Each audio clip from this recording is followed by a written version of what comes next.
Уважаемые друзья, коллеги, слушатели, в астраханской этнографии, как науке, достаточно уже давно особую важность представляет вопрос о происхождении, самоидентификации так называемых астраханских, юртовских или по-другому ногайских татар. Ну вот, наверное, об этом я бы хотел сказать пару слов, конечно, с моей точки зрения. Кто такие астраханские татары, так называемые астраханские татары? Ну, этот термин можем рассматривать в широком смысле слова.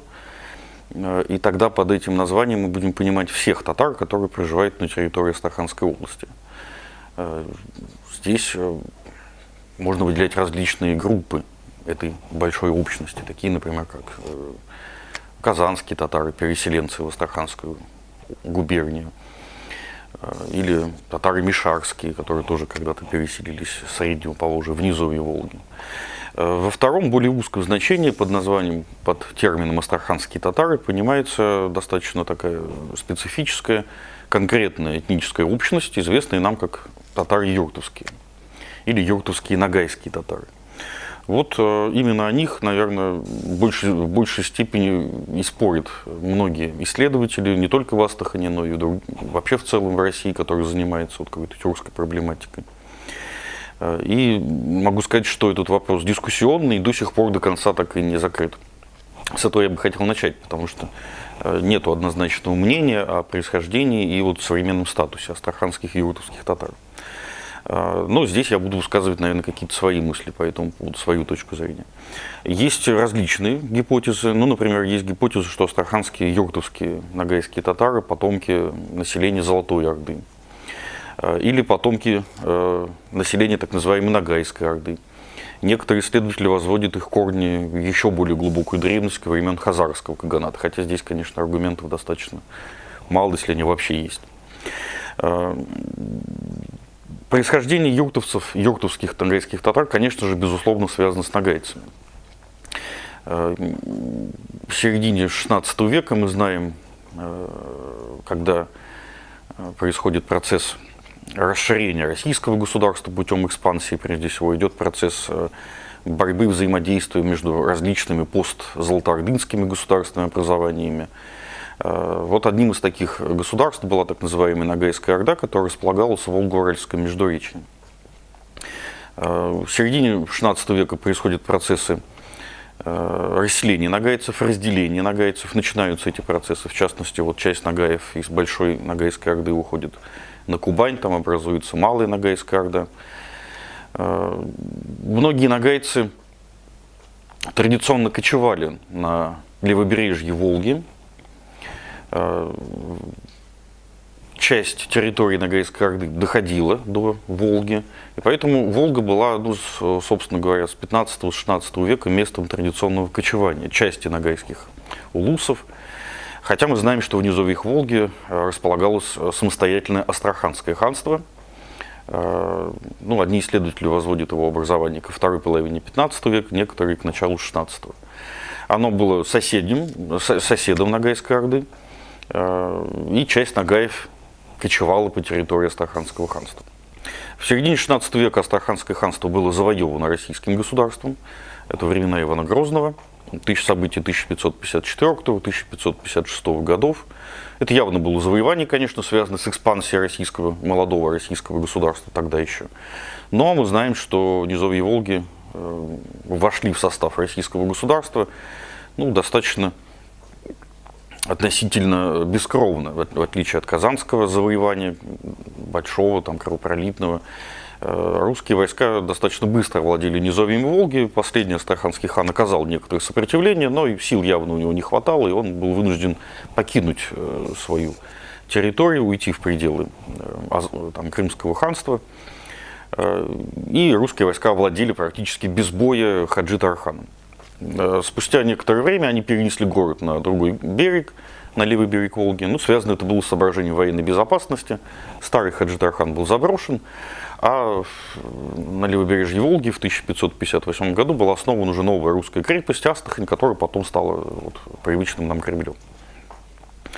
Что стало с местным населением? По этому поводу, опять же, есть разные взгляды. Некоторые исследователи считают, что оно так и осталось на этой территории, подчинившись уже новой российской власти. И впоследствии как раз оно стало известно как юртовские или астраханские татары. Некоторые исследователи считают, что местное тюркское население, татарское население ушло отсюда из Низовьей Волги. Ушло вслед за ханом или разбежалось.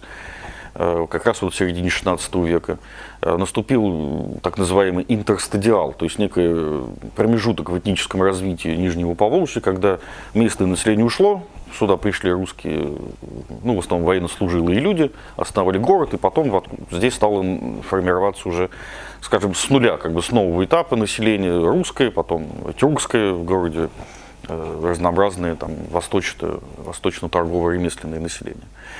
И, в частности, в Низовьей Волге переселяются нагаи, нагайцы, выходцы из Ногайской Орды. И вот именно за ними закрепляется название юртовские астраханские татары.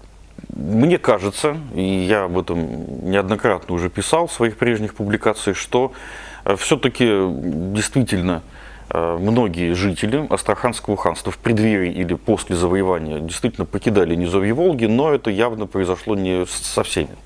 Нельзя, на мой взгляд, говорить о полном пресечении, скажем так, населения, полном исчезновении прежнего населения и появлении нового населения.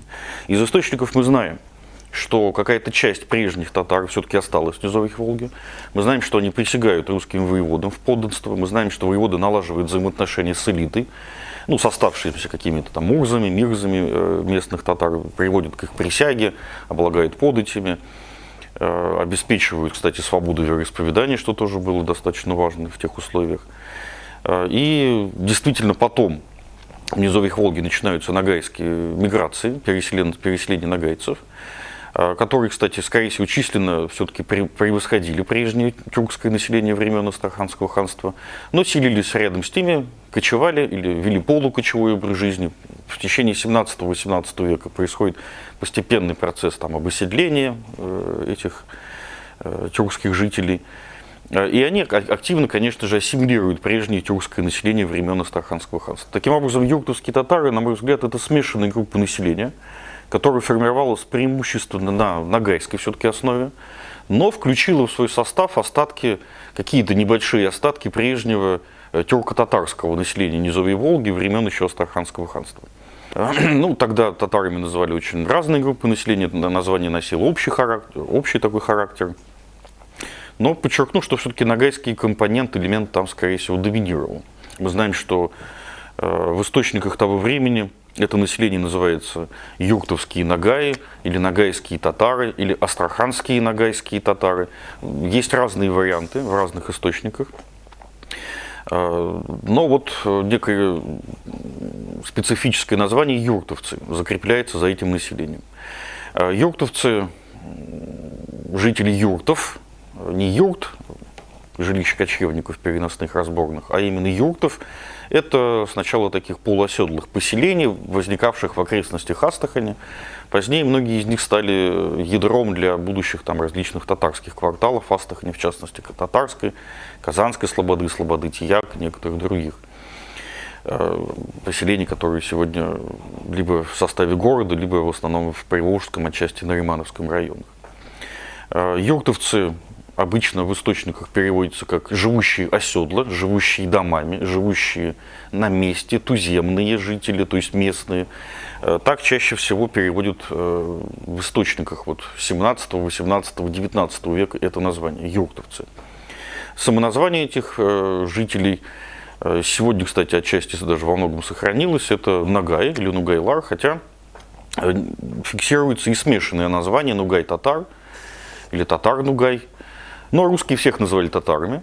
Они особо не разбирались до 20 века в этнической терминологии. Татары было общее название. Даже туркмен называли туркменские татары одно время. Казахов называли киргизские татары, путая их немножко с другим тюркским народом. Поэтому и нагайцев, в общем-то, тоже называли татарами, ну или добавляли как нагайские татары, или вот астраханские, юртовские нагайские татары. Только в 20 веке, в общем-то, начинается вот уже, ну, благодаря науке, конечно же, да, более точное наименование тех или иных тюркских народов, ну и не только тюркских народов. В советские времена, мы знаем, проводилась политика укрупнения каких-то этнических общностей в переписях. проводилась политика записывания каких-то небольших или средних, или близкородственных этнических общностей в более крупную. Ну и в частности мы знаем, что в советские времена нагайцев стали записывать как татары. Это была в основном, конечно же, государственная политика. Помимо этого, действительно наблюдался процесс тесного межэтнического взаимодействия между местными нагайцами и действительно татарами. Соседние поселения, порой смешанные браки. Тюркская и религиозная основа здесь создавала, конечно же, главную вот для этого почву. Кроме того, преподавался татарский язык в школах, тоже об этом мы знаем. И поэтому за 20 век многие местные юртовские нагайские жители, юртовские нагайские татары, себя в большей степени стали соотносить с татарами. И сегодня эта соотнесенность продолжает сохраняться. Мы видим, что большинство юртовских жителей юртовских селений себя в большей степени соотносятся с татарами. Хотя помнят о своем нагайском происхождении, это и фиксируется и на уровне старожилов. Сегодня и молодежь, часть молодежи начинает говорить о своем нагайском происхождении. В частности, самоназвание Нугайлар или Нугай-татар, такое смешанное название. Сегодня, кстати, последние лет 20-25, наверное, идет процесс возрождения нагайского самосознания. Ну и в частности, вот такая работа ведется и среди юртовских, конечно же, нагайских татар. И сами юртовцы, нельзя сказать, что это что-то привнесенное. Многие юртовцы сами себя начинают осознавать благодаря, допустим, чтению каких-то исторических исследований, соотносить себя по происхождению с нагайцами. На сегодняшний день таким образом мы видим процесс, с одной стороны, такого возрождения юртовского нагайского самосознания, участия юртовцев, но при сохранении все-таки преобладающего татарской самоидентификации. Что будет дальше, посмотрим. Будущие переписи покажут.